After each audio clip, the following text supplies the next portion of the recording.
nations. Sugar is an important ingredient to most of our foodstuff. It is utilized in immense volumes daily in the baking of pastries, brewing of beverages, sweetening our lives, and providing the much-needed energy. Every hectare of sugarcane that sways in the breeze anywhere in the world represents a family's livelihood. Every meal that turns represents employment. Every ton of sugar that reaches the market represents labor, hope, and investment of thousands of men and women who rise before dawn to tend their farms. This is the deeper meaning of what we do when we gather in forums such as this one. We are not just discussing a crop or a market.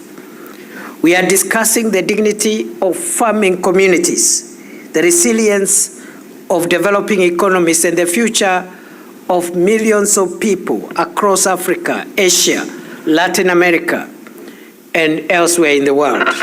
Ladies and gentlemen, here in Kenya, the sugar sector has suffered several challenges in the past, and I'm sure the same is the case in your own countries, at least some of your countries. The industry was weighed down by inefficiency, institutional lethargy, high production costs, and a regulatory environment that did not inspire confidence. Farmers were underpaid, mills were underperforming, investors were understandably cautious. The government of Kenya, in this administration of William Ruto, President of Kenya, made a deliberate choice to transform this subsector in several ways. One, restructuring the sugar board to make it leaner, more transparent, and more effective. Two, engaging with millers on clear performance standards. Three, bringing in the private sector to provide investments to run our sugar mills, as the Minister for Agriculture of the Republic of Kenya has just said. We have also, in this administration, initiated the revival of state-owned factories through leasing these factories to the private sector, which has attracted quite some serious private investments. We have worked to bring discipline and predictability to sugarcane pricing so that farmers can plan and invest in their farms with greater certainty. I am proud to report to you, delegates, that these efforts are beginning to bear fruit. Farmers are gradually gaining confidence in sugarcane farming. Investment interest is growing from our private sector. Output is improving. The planted acreage is increasing, and our national production is steadily on an upward trajectory. But we are under no illusion. There is still much work ahead, and we are committed to seeing it through. Distinguished delegates, as we look to the future of this industry, I would like to underscore that the model of producing raw sugar alone is no longer sufficient for all of us.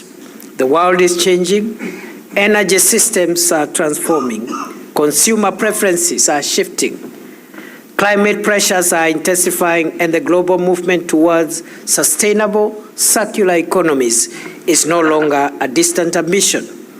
It is an accelerating reality. The sugar industry of tomorrow must be integrated and diversified, one that produces sugar, yes, sugar, but also ethanol, sustainable aviation fuel, renewable energy, bio-based chemicals, and other high-value industrial outputs, one where nothing is wasted and everything has value. In Kenya, we are already beginning to move in this direction. We are encouraging cogeneration projects that allow sugar factories to generate and sell electricity. We are exploring the expansion of ethanol production as a blending component for cleaner transport fuels. And we are investing in the research and development necessary to make our industry more competitive and more sustainable over the long term. In Africa, or across Africa, we have vast underutilized sugarcane potential. The continent has the land, the climate, the labor, and increasingly the ambition. What we need and what events like this help to catalyze is the knowledge, the partnerships, and the investment to unlock that potential. Africa has been described as the youngest continent on earth. Our greatest asset is our people, and specifically our young people. But we will not attract young Africans into agriculture with sentiment alone.